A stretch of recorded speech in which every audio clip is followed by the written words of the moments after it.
ED custody में ही अरविंद केजरीवाल रहेंगे। केजरीवाल की रिमांड 1 अप्रैल तक बढ़ा दी गई है। कोर्ट में अलग अलग तथ्य रखे गए, अलग अलग बातें कही गई। केजरीवाल ने कई सारे गंभीर आरोप भी लगाए, लेकिन एजेंसी ने कहा कि अभी विषय जांच का है, हम जांच कर रहे हैं, हमारे पास पर्याप्त रिश्वत लेने के सबूत हैं।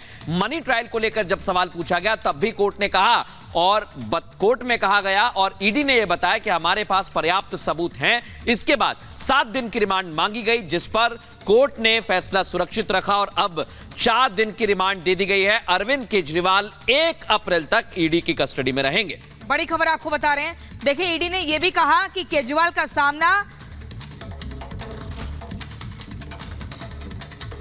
दीपक चागेला से करवाना है, लेकिन यहां पर यह खबर आपको बता रहे हैं 4 दिनों की रिमांड बढ़ चुकी है।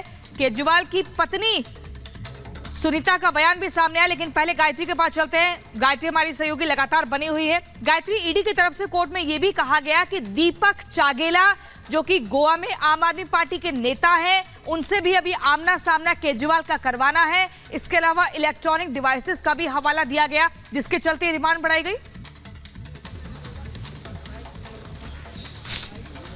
बिल्कुल, देखिए, आज तो अरविंद केजरीवाल ने कहा कि उनको रिमांड से कहीं कोई दिक्कत नहीं है, लेकिन आपको याद होगा कल जो याचिका हाईकोर्ट में लगाई गई थी उसमें वो रिमांड के खिलाफ याचिका लगाई गई थी, लेकिन हाईकोर्ट ने उन्हें राहत देने से इनकार कर दिया था। और आज अरविंद केजरीवाल ने अपना पक्ष रखा, लेकिन ईडी ने साफ तौर पर कह दिया कि इलेक्ट्रॉनिक डाटा हमारे पास है जिसको एग्जामिन करना है। उन्होंने कहा कि मोबाइल फोन जो हमने बरामद किए थे, क्योंकि आपको याद होगा जब अरविंद केजरीवाल को गिरफ्तार किया गया था उससे पहले उनके घर पर तलाशी ली गई थी, कई इलेक्ट्रॉनिक डिवाइस अपने कब्जे में लिए गए थे। इसलिए ईडी को वो तमाम चीजें जो है वो खंगालनी है। और मोबाइल फोन का ईडी ने आज कोर्ट में भी जिक्र किया है। ईडी ने कहा कि क्यों हमें जो रिमांड और है ये वो जो और चाहिए। इलेक्ट्रॉनिक डिवाइसेज हैं, गायत्री आपको याद होगा आप उस दिन उनके घर पर मौजूद थी जब जांच करने के लिए पहुंचे थे ईडी के अधिकारी। दीपेश से भी हम एक सवाल ले लेते हैं।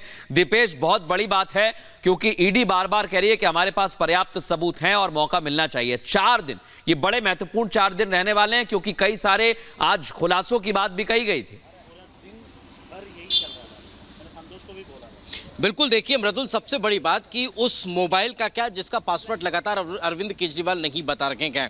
ईडी ने साफ तौर पर कोर्ट में ये बता दिया है, चेता दिया है कि अगर ये हमें पासवर्ड नहीं देंगे तो फिर हमें तकनीकी आधार पर उस मोबाइल को खोलना होगा ताकि हम सारी डिटेल्स उसमें से निकाल सकें। एक चीज़। दूसरा, उन्होंने बताया कि अब हमें जो डेटा है उसको एनालाइज करना है, उस डेटा के एनालाइज के बाद कुछ और बड़े खुलासे होने की उम्मीद नजर आती है। तीसरी महत्वपूर्ण बात कि गोवा के जिन 4 नेताओं को समन भेजा गया है उनसे अब कहीं ना कहीं बयान दर्ज कराने के बाद, उनसे पूछताछ के बाद आमना सामना अरविंद केजरीवाल से उन नेताओं का कराया जा सकता है। क्योंकि ईडी ने साफ तौर पर कहा कि 100 करोड़ की घूस ली गई, पुख्ता सबूत हमारे पास हैं कि गोवा में हवाला के जरिए पैसे भेजे गए हैं, तो उसके कनेक्शन जो है वो कहीं ना कहीं उन लोगों से जुड़ते हैं और उनसे पूछताछ अब होती हुई नजर आने वाली है और फिर अरविंद केजरीवाल से कन्फ्रंट कराया जाएगा। इसके बाद एक महत्वपूर्ण बात ये निकलकर सामने आती है कि जिस शरद रेड्डी का जिक्र किया गया था पैसों का कि इलेक्टोरल बॉन्ड के जरिए बीजेपी को दिए गए, उसको लेकर ईडी ने साफ तौर पर कहा कि इस चंदे के पैसे का शराब घोटाले से कोई लेना देना नहीं है।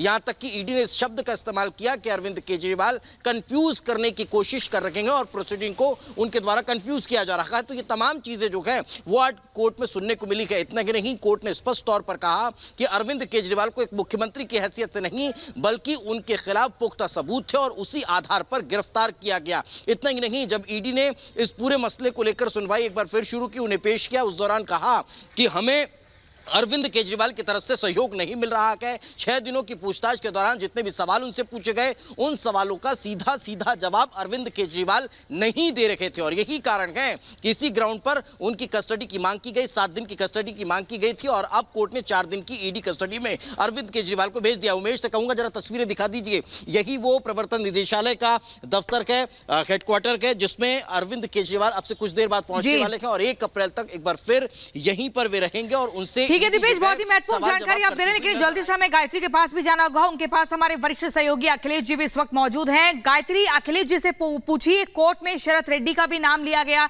अरविंद केजरीवाल द्वारा। इसके अलावा कहा गया कि सीबीआई ने 31,000 पन्नों की चार्जशीट दायर की है, ईडी ने 25,000 पन्नों की, लेकिन वहां सिर्फ 4 बार ही अरविंद केजरीवाल का नाम है। तो क्या ये आधार काफी है दिल्ली के सीएम को गिरफ्तार करने के लिए?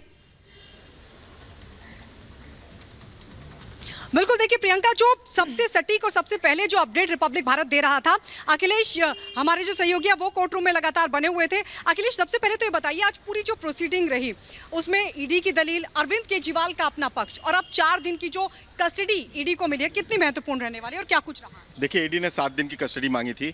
उसके पीछे उसने बताया था कि पहली बात तो उसने कहा था कि ये सहयोग नहीं कर रहे हैं। दूसरी बात कहा था कि इनके जो मैसेजेस हैं, जो डेटाज मिले हैं, उसको डिकोड करना है, उस पर इनको पूछताछ करनी है। पंजाब से एक लिकर से जुड़े हुए एक आदमी को बुलाया गया है, उनसे कन्फ्रंट कराना है। 4 लोगों को गोवा से बुलाया गया है, उनसे पूछताछ के आधार पर करनी है। तो ये सारी चीज़ें जब ईडी ने बताया तो कोर्ट ने अपने हिसाब से एज्यूम किया कि ये सारी चीज़ें 4 दिन में पूरी हो सकती हैं, तो लिहाजा उसने 7 दिन की जगह 4 दिन की इनको ईडी कस्टडी दी। बाकी अगर देखा जाए तो आज केजरीवाल की तरफ से उनके वकील ने कुछ नहीं बोला, जो भी बोलना था केजरीवाल ने बोला और उन्होंने अपनी बात कही। आपने देखा ही कि वो उन्होंने कहा कि सिर्फ 31,000 पेज में से कुछ पेज ऐसे हैं जो मेरे खिलाफ हैं। पर ये सारी बातें तो पहले भी अरविंद केजरीवाल हाई कोर्ट में भी कह चुके हैं, पहले राउज एवेन्यू कोर्ट में भी, और आम आदमी पार्टी प्रेस कॉन्फ्रेंस में भी यही बातें दोहरा रही है। लेकिन उनके वकीलों ने कहा था, आज खुद केजरीवाल ने जज से पूछा और जज ने कहा कि अगर आपको सारी बातें करनी है तो लिख के दे दीजिए, लेकिन बहुत रिक्वेस्ट किया और जज ने कहा ठीक है, आप बोलना चाहते हैं तो बोलिए। लेकिन इस पर ईडी का कहना था कि ये जो भी बातें कह रहे हैं ये ट्रायल का पार्ट है, ये इन्वेस्टिगेशन का पार्ट है। इन्वेस्टिगेशन के पार्ट में इस चीज़ों को नहीं रखा जाता। ये सारी दलीलें जो आप दे रहे हैं वो ट्रायल का पार्ट है। इनका कहना था कि हमारी पार्टी को ख़त्म करना चाहते हैं, पार्टी को क्रश करना चाहते हैं और एक्सटॉर्शन मनी इकट्ठा किया जा रहा है ईडी के जरिए। ये सारे आरोप अरविंद केजरीवाल ने लगाए। लेकिन चूंकि हम कहते हैं कि अदालत में जो होता है वो एविडेंस के हिसाब से बात होती है। ईडी ने आज जो बातें कही हैं वो उन्होंने पूछताछ के आधार पर बताया कि हमने 100 करोड़ के पक्के सबूत भी हमारे पास। उन्होंने कहा कि ईडी ने कहा कि हमारे पास सबूत है और हम ट्रायल के पार्ट पे जब जाएंगे तो हम बताएंगे कि केजरीवाल ने पैसा मांगा था और इसमें इनके खिलाफ जो सबूत है उसके आधार पर हमने गिरफ्तार किया है। हमने कोई आम आदमी को नहीं गिरफ्तार किया, हमने एक मुख्यमंत्री को गिरफ्तार किया। तो जाहिर सी बात है हमारे पास सफिशिएंट एविडेंस है। लेकिन केजरीवाल का कहना था कि जो 100 करोड़ की बात कर रहे हैं वो मनीष सिसोदिया के केस में जब सुप्रीम कोर्ट ने जमानत खारिज की थी, लेकिन उसमें उन्होंने ये लिखा था कि 100 करोड़ जो है वो मामला एस्टेब्लिश नहीं हो रहा है, जो दलील दी गई थी। तो ये उनका कहना था कि ये तो सुप्रीम कोर्ट ने बोल दिया कि ये एक धोखा है, लेकिन संदेहास्पद बता दिया। लेकिन ये एक बेल का मैटर था। यहाँ जब ट्रायल चलेगा एक एक बात, एक एक गवाह सामने आएंगे। और वही अरविंद केजरीवाल भी बोल रहे थे कि जो लोग चाहे राघव मंगुंटा की बात किया या शरद चंद्र रेड्डी की बात किया कि इन लोगों ने, ये लोग अप्रूवर बने और अप्रूवर बनने के बाद इन लोगों ने मेरे खिलाफ बयान दिया। 9 बार शरद चंद्र रेड्डी ने बयान दिया, जिसमें कि 8 बार उन्होंने मेरा नाम नहीं लिया। जब 9वीं बार बात आई तो उन्होंने अप्रूवर बनने के समय मेरा नाम लिया और मेरा कहीं भी डायरेक्ट इन्वॉल्वमेंट नहीं है। मेरे घर पे जो बात कही गई कि सी अरविंद को बुलाया गया था, तो मेरे घर पे बहुत से लोग आते हैं, घर के बाहर क्या बात करते हैं क्या नहीं करते हैं, इससे मेरा कोई लेना देना नहीं है। इसके आधार पर मुझे आरोपी नहीं बनाया जा सकता। ये सारी चीजें उन्होंने कहा।